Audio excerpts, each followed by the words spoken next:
Assalamualaikum warahmatullahi wabarakatuh. Apa kabar semua? Saya harap baik-baik saja. Ya, kita masih berbicara tentang bagaimana rakyat Indonesia mempertahankan kemerdekaannya.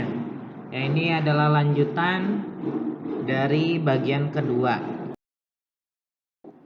Fokus kita akan pelajari tentang perundingan setelah terjadinya perjanjian Renville.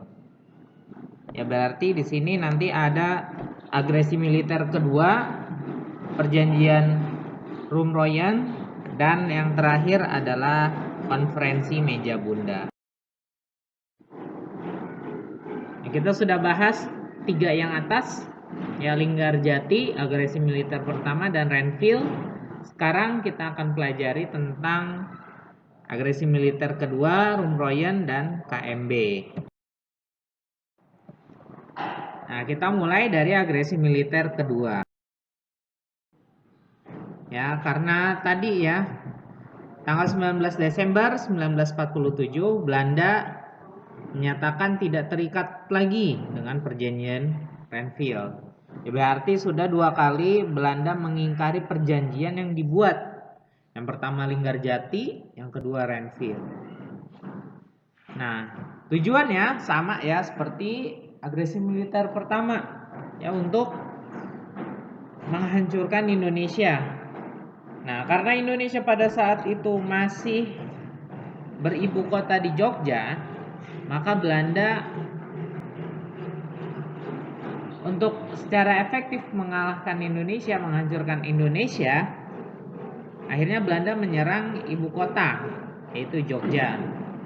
Nah, beberapa pemimpin Republik Indonesia di Jogja pada saat itu seperti Soekarno, Muhammad Hatta, ya, Sri Sultan Hamengkubuwono IX, itu di Jogja akhirnya ditangkap dan nanti akan diasingkan di berbagai daerah. Nah, ketika terjadi ya penyerbuan ke Jogja, ya, akhirnya Muhammad Hatta, Soekarno, dan beberapa petinggi lainnya melakukan rapat darurat, ya, guna membentuk pemerintahan darurat karena pemerintahan pusatnya di Jogja telah dilumpuhkan, maka dipindah tangankan kepada Menteri Kemakmuran yang pada saat itu dijabat oleh Syarifuddin Prawira Negara di Bukit Tinggi, Sumatera. Nah, setelah rapat ini selesai, salah satu dari hasil lainnya adalah membiarkan ya para pemimpin tetap ada di Jogja, ya, tidak kabur, sehingga diasingkan tadi ke berbagai daerah, ada di Bangka dan di Delhi. Nah, selanjutnya ya, TNI pada saat itu yang masih dipimpin oleh Sudirman, ya, Jenderal Sudirman, akhirnya memberikan sebuah pesan kilat terhadap anggota-anggotanya, ya, untuk melawan Belanda. Ya, ini secara ringkas akhirnya TNI melakukan gerilya secara total untuk melawan pergerakan Belanda. Nah, karena gerilya ini Belanda yang memiliki pasukan dengan persenjataan yang cukup bagus, akhirnya kewalahan. Ya, akhirnya karena Belanda ini kewalahan, maka pertempuran sering terjadi. Nah, selain itu, hal ini juga diberitahukan kepada Dewan Keamanan PBB melalui Komisi 3 Negara yang pada saat itu masih ada di Jogja. Nah, selanjutnya ya kita skip time beberapa waktu. Nah, untuk membuktikan bahwa Tentara Nasional Indonesia masih ada dan kuat untuk menghadapi Belanda, ya, karena pada saat itu Belanda menyatakan bahwa Indonesia itu sudah lemah. Ya, untuk membuktikan bahwa hal itu salah, Maka TNI ya yang nanti akan dipimpin oleh Letkol Soeharto melakukan serangan umum ke dalam kota Jogja, dan ada beberapa lainnya ya seperti Solo pada 1 Maret 1949. Ya.